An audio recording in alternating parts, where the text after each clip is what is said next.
Prime news, क्योंकि सच जरूरी है।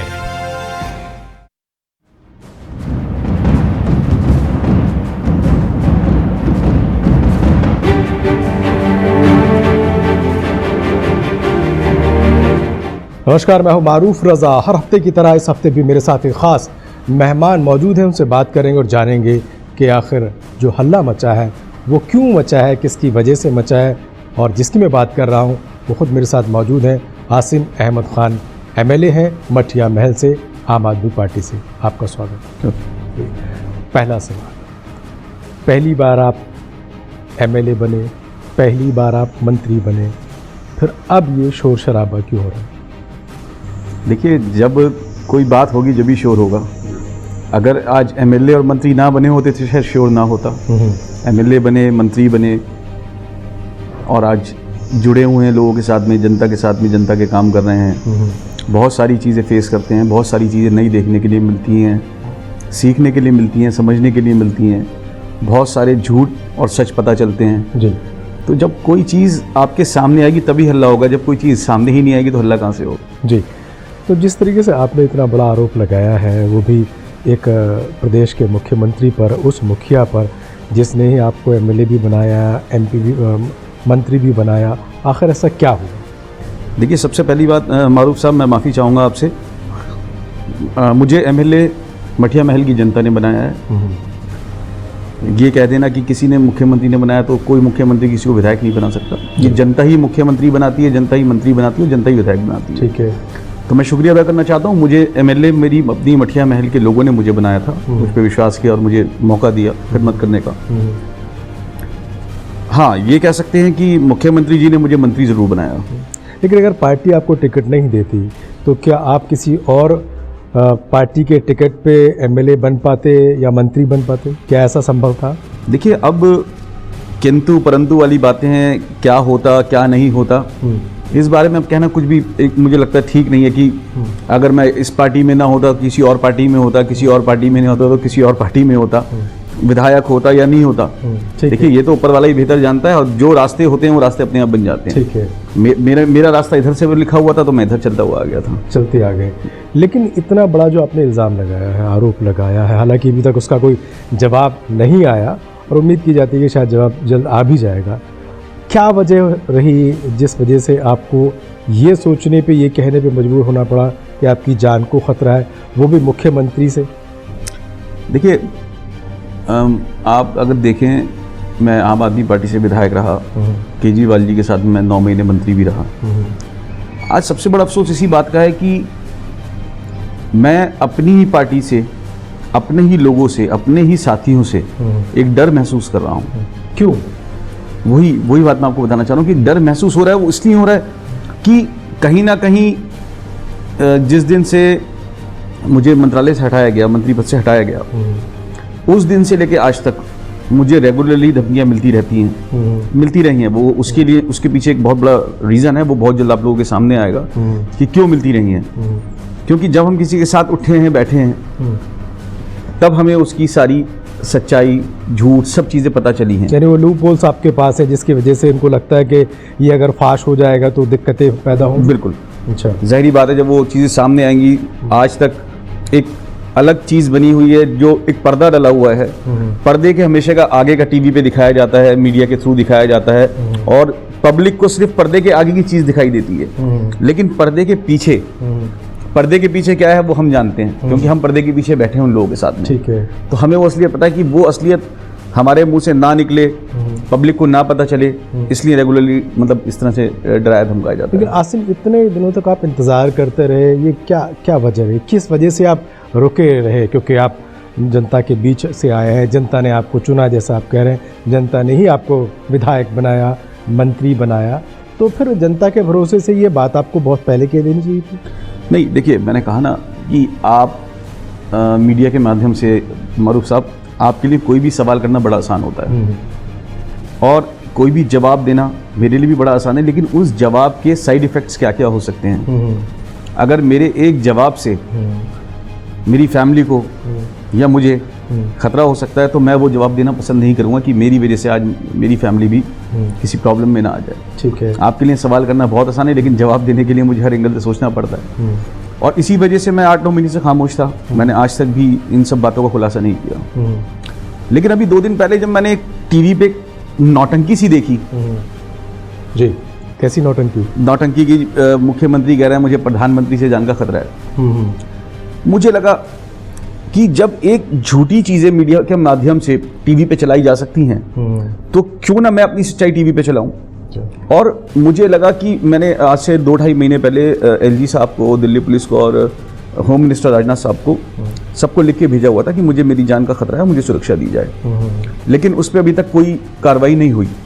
मुझे लगा कि जब 2.5 महीने से कोई कार्रवाई नहीं हो, तो शायद मैं मीडिया के माध्यम से अगर ये अपनी आवाज़ उठाऊंगा तो मुझे इसमें कुछ ना कुछ फिर एक्शन होगा, कुछ ना कुछ कार्रवाई होगी। ठीक है। तो मुझे लगा जब लोग झूठ और फरेब टीवी पे चला सकते हैं अपना, तो मैं अपनी सच्चाई क्यों ना चलाऊं मीडिया के साथ में। तो ये इंस्पिरेशन भी आपको अरविंद केजरीवाल से ही मिली? मुझे लगा ना कि अब आज मेरी मदद नहीं हो रही, ऊपर से केंद्र सरकार से मुझे मदद नहीं मिल रही। मुझे लगा कि मीडिया से अच्छा कोई माध्यम नहीं हो सकता मदद लेने के लिए। मैं रेगुलर कॉरेस्पॉन्डेंस कर रहा हूँ। मैंने अभी 20 दिन पहले भी खुद मुख्यमंत्री को भी लिख के भेजा है, और विधानसभा अध्यक्ष को भी लिख के भेजा है, होम मिनिस्टर साहब को भी लिख के भेजा है, एलजी साहब को भी लिख के भेजा है। 2.5 महीने पहले भी भेजा था, और अभी 15-20 दिन पहले फिर दोबारा लिख के भेजा है कि कुछ लोग हैं जो मेरी हत्या की साजिश रच रहे हैं, और मेरे पास उनके खिलाफ सबूत भी हैं। अच्छा। मैंने इसलिए रेगुलर उनको लिखा, लेकिन उस लिखने के बावजूद भी अभी तक कोई उस पर एक्शन नहीं हुआ। तो फिर मुझे लगा कि अब एक मीडिया के थ्रू ही मतलब मुझे एक अच्छा उसमें मदद मिल सकती है। यानी एक शिकायत रेगुलर आम आदमी पार्टी को अरविंद केजरीवाल को रही कि एलजी उनके साथ नहीं है, उनकी सुनते नहीं है, दिल्ली पुलिस उनके साथ नहीं है, उनकी सुनती नहीं है, केंद्र सरकार उनके साथ नहीं, उनकी सुनती नहीं है। लेकिन जब एक विधायक जो मंत्री भी रह चुका हो और पीड़ित हो और गुहार लगा रहा हो, उसकी नहीं सुनी जा रही हो दिल्ली जैसी जगह में, अजीब सा नहीं लगता? देखिए, जब जैसे मैंने कहा कि मैं जब 9 महीने मंत्री रहा, मुझे उस टाइम में ऐसा कुछ महसूस नहीं हुआ, ना मैंने ऐसा कुछ देखा है कि हमें किसी तरह की कोई परेशानी एलजी साहब की तरफ से या सेंट्रल गवर्नमेंट की तरफ से काम करने में हुई हो। ठीक है। बहुत सारे हमारी मिनिस्ट्री के प्रोजेक्ट थे जो हमने मिलके करे सेंट्रल गवर्नमेंट के साथ में, हमें पूरा कोऑपरेशन मिला। कभी भी केंद्र सरकार की तरफ से हमारा कोई काम नहीं अटकाया गया जी। और मेरे पास फॉरेस्ट एंड एनवायरनमेंट भी था, तो पॉल्यूशन से रिलेटेड हम लोगों की मीटिंग्स भी होती थी। प्रकाश जावड़ेकर जी के साथ में, कैबिनेट मंत्री हैं, उनके वो रेगुलर हमें बुलाते थे, हमारी रेगुलर मीटिंग्स होती थी, बहुत अच्छा रिस्पांस देते थे। मतलब मुझे कभी ये चीज़ नहीं लगी कि कोई सेंट्रल गवर्नमेंट हमारे काम में कोई पंगा आ रही है। ऐसे ही एलजी साहब से भी हमारी फाइल्स जाती थी, ट्री कटिंग वगैरह की परमिशंस की, कभी भी कोई फाइल ले लेनी हुई। तो फिर क्यों बार बार अरविंद केजरीवाल और जितने बड़े नेता आम आदमी पार्टी के हर रोज़ प्रेस कॉन्फ्रेंस करते हैं, हर रोज़ जब भी किसी विधायक के खिलाफ कोई मामला आता है तो कहते हैं देखो जी मोदी जी ने एक और विधायक को गिरफ्तार कर लिया, देखो जी मोदी जी के निशाने पर अब ये है, अब मुझे भी जान का खतरा है। क्यों, क्या लगता है ये सारी चीज़ें जानबूझ के सिर्फ मैन्युफैक्चर की जा रही हैं, बनाई जा रही हैं, फैलाई जा रही हैं? ऐसा है नहीं? मैंने कहा ना, एक पर्दा है, पर्दे के आगे कुछ और है और पर्दे के पीछे कुछ और है। अच्छा। हाथी के दांत खाने के कुछ और, दिखाने के कुछ और। अच्छा, तो ये सब क्यों किया जा रहा है? क्योंकि इतना टाइम हो गया आपको इस पार्टी में रहते हुए भी, और जिम्मेदार ओहदों पर आप रहे, तो इतना तो एहसास और इतना तो ऑब्जर्वेशन आपको भी हो गया होगा कि आखिर पर्दे पे जो दिखाया जा रहा है वो क्यों दिखाया जा रहा है, और पर्दे के पीछे जो चल रहा है वो क्यों छुपाया जा रहा है? देखिए, जाहिर बात है, पॉलिटिक्स है, एक पॉलिटिकल स्टंट है कि इस तरह करेंगे तो पब्लिक की सिंपैथी मिलेगी। तो वो एक, आप समझ सकते हैं, पॉलिटिकल स्टंट है पब्लिक सिंपैथी लेना, पब्लिक सिंपैथी गेन करने के लिए। तो पब्लिक ये सारी चीज़ें समझती नहीं कि जितनी चीज़ें हो रही हैं, सरकार को मैं जिस तरीके से लाया आम आदमी पार्टी को, सरकार से जो उम्मीदें थी आम आदमी पार्टी से वो अभी तक नहीं हो पा रही हैं। आप देख सकते हैं पानी की जो समस्याएं हैं, बिजली की जो समस्या है, जो हॉर्टिकल्चर्स की समस्या है, तमाम तरीके की, सिर्फ आए दिन सिर्फ प्रेस कॉन्फ्रेंस हो रही है, कभी एलजी के ख़िलाफ़, कभी सेंट्रल गवर्नमेंट के ख़िलाफ़।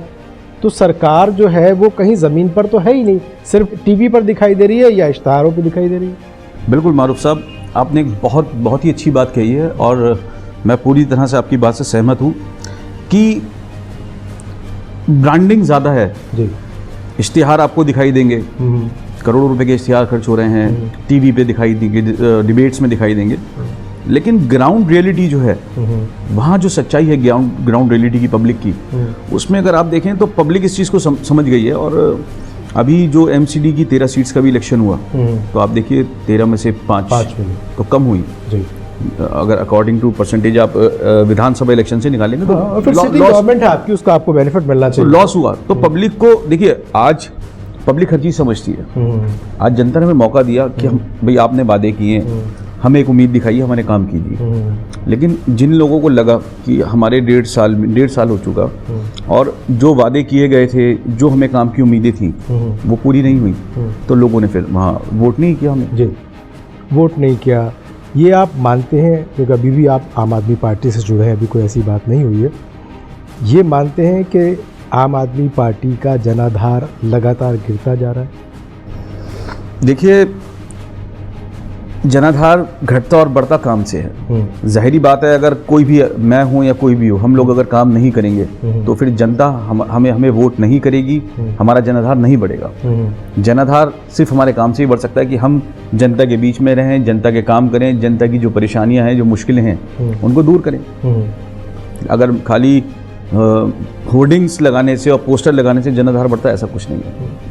हुआ एक नई चीज़ मार्केट में आती है तो उसकी ब्रांडिंग होती है, लेकिन उसके बाद में उसका रिजल्ट भी चाहिए ना लोगों को। आज देखिए, लोग चाहते हैं कि हमें रिजल्ट दीजिए, हमने आपको मौका दिया, एक बहुत बड़ा मौका दिया, वन साइड पूरी दिल्ली ने एक तरफ मौका दिया, लेकिन जब लगा कि वो जो हमारी मुश्किलात थी, जो परेशानियां थी, वो एज इट इज ही हैं, वो हल नहीं हो रही, तो फिर डेफिनेटली लोगों के ऊपर जो एक चीज़ है, वो एक बहुत दिन तक उनकी आंखों पे नहीं रह सकती। 49 दिन के बाद सीटें मिली 70 में से 67।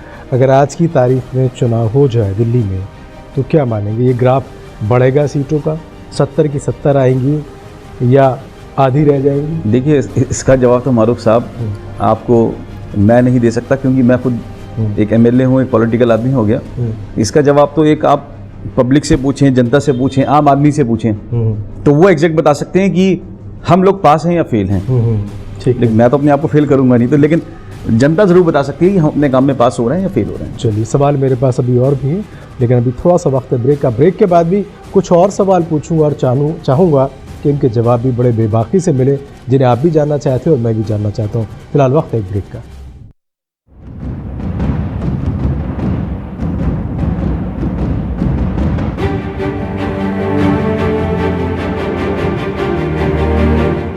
राष्ट्रीय उलेमा काउंसिल स्वच्छ एवं ईमानदार राजनीति का प्रतीक। एकता का राज चलेगा, मुस्लिम हिंदू साथ चलेगा। गुलामी नहीं दरबार में, अब रहेंगे सरकार में। अधिक प्राप्ति के लिए आरयूसी के मेंबर बने, संपर्क करें। डॉक्टर आर्थो आयुर्वेदिक तेल और कैप्सूल, घुटना, कंधा या कमर, चाहे जैसा दर्द हो, ये मुझे देता है दर्द से पूरी आजादी, एक भरपूर जिंदगी। प्रियंका भारती? हाँ। ए शारदा, विमल, हरिया, सब इधर आओ। ये प्रियंका, बहुत नाम है इनका। अपनी इज्जत और स्वच्छता की खातिर अपने लगन के दूसरे दिन ससुराल छोड़ने की हिम्मत दिखाई और अपने मर्द से शौचालय बनवाने की मांग की। सुना उसने? जब सोच और इरादा नेक हो तो सब सुनते हैं, जैसे इसके मर्द ने सुना। स्वच्छ भारत मिशन, एक कदम स्वच्छता की ओर। आप भी अपने घर में शौचालय बनवाएं और इस्तेमाल करें। जहाँ सोच वहाँ शौचालय। डॉक्टर आर्थो आयुर्वेदिक तेल और कैप्सूल, घुटना, कंधा या कमर, चाहे जैसा दर्द हो, ये मुझे देता है दर्द से पूरी आजादी, एक भरपूर जिंदगी।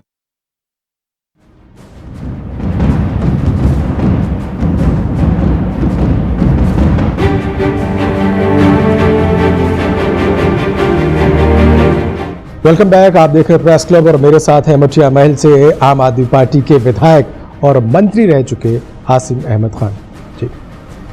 मंत्री पद पर आप रहे, फिर आप पर इल्ज़ाम लगे, क्या वो इल्ज़ाम वाकई सही थे जिसकी वजह से आपको साइडलाइन किया गया, या उसके पीछे भी कोई राजनीति? देखिए, राजनीति में जब कोई भी आरोप या प्रत्यारोप लगते हैं तो उसके पीछे 100% राजनीति ही होती है। पॉलिटिकल पार्टियां तो राजनीति करेंगी ही, लेकिन इतनी जल्दी किसी अपने ही नेता से, अपने ही मंत्री से मन भर जाए, ये कम होता है।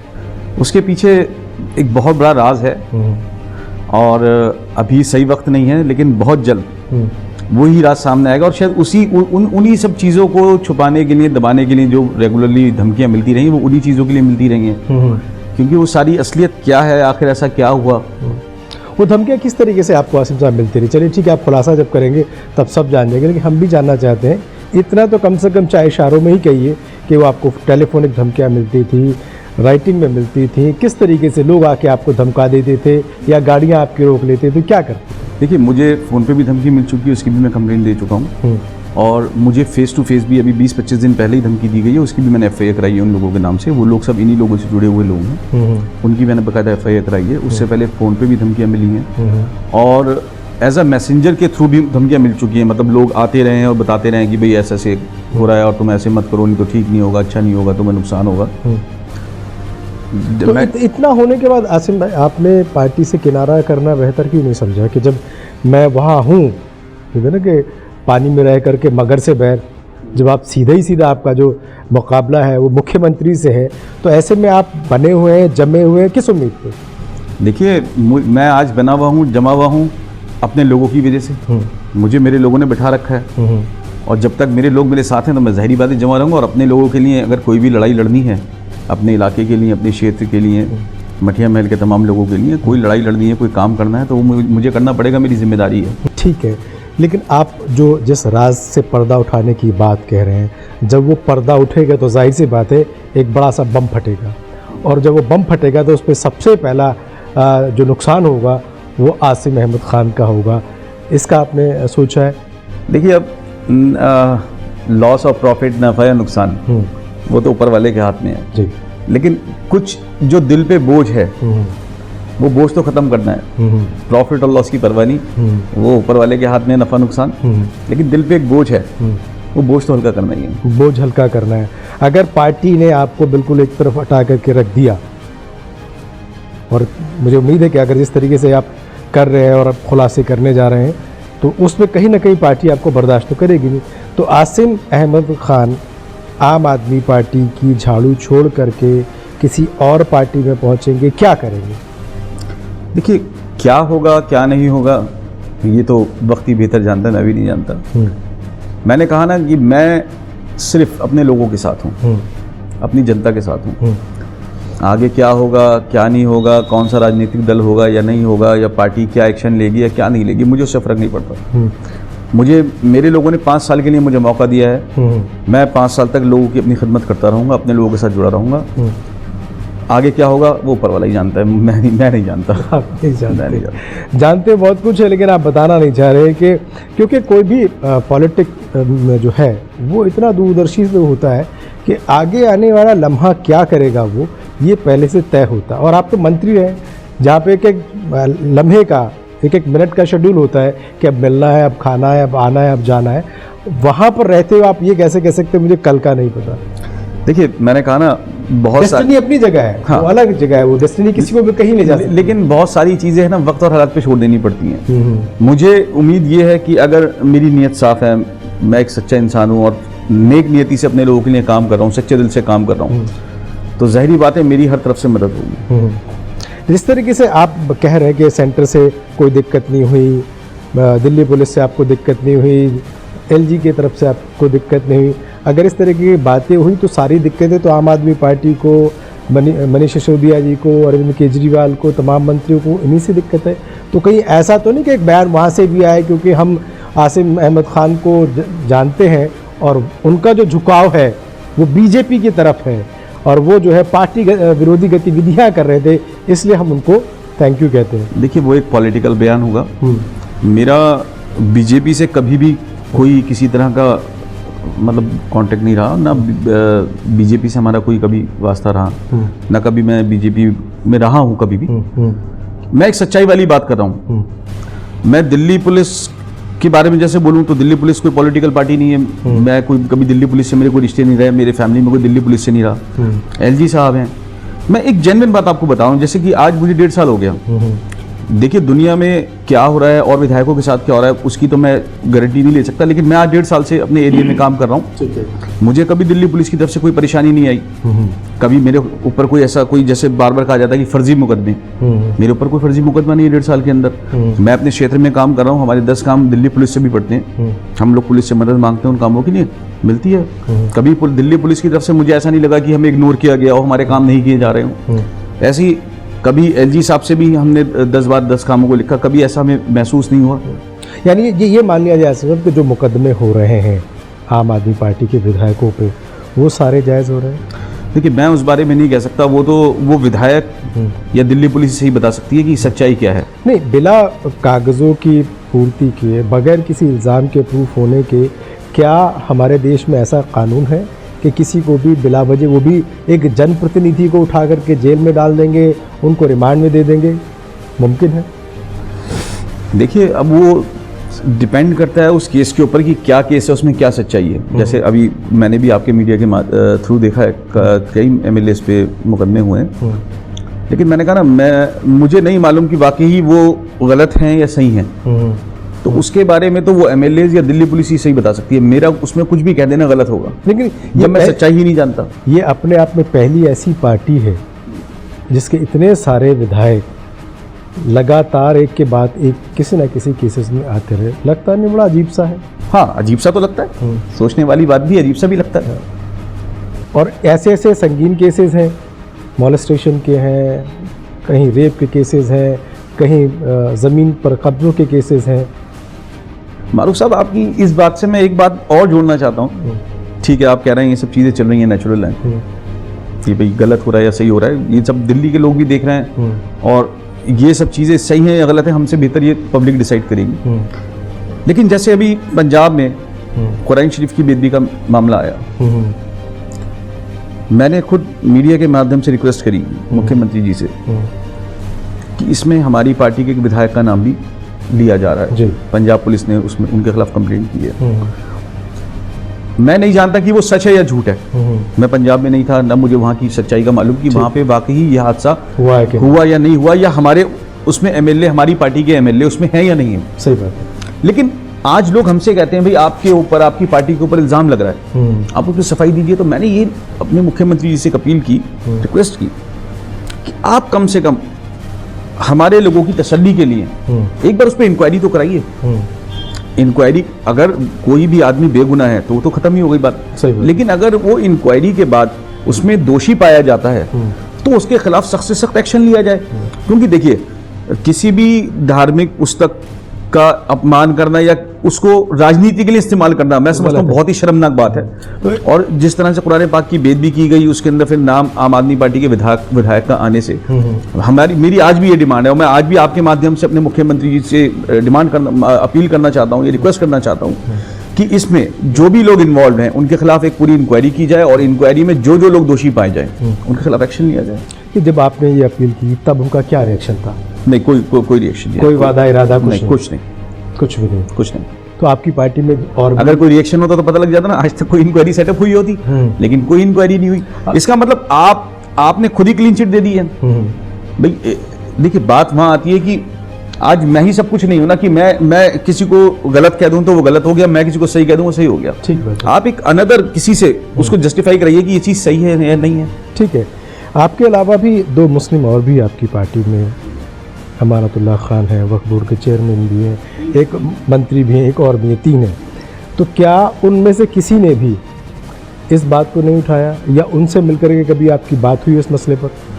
देखिए हर इंसान की अपनी दिल की बात है, लेकिन उन लोगों ने इस मुद्दे को नहीं उठाया।